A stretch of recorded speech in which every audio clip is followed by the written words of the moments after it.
documentation here. So if the only thing that we're missing is the permit stuff, I can get you that. I'll call them right now. And then if we're good on everything else, that sounds gravy. I'll go ahead and let Steven know. Yeah.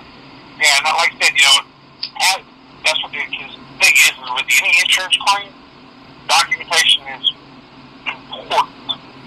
And why this particular one doesn't have it up in it, I don't know.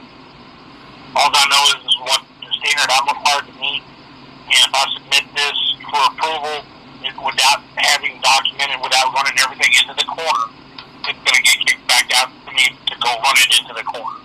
Well, yeah, and that's why, it's kind of a mixed bag, right? Because on one hand, I'm frustrated. It's frustrating because State Farm and farmers and everybody should be hiring people that document this stuff, but more times than not, they don't.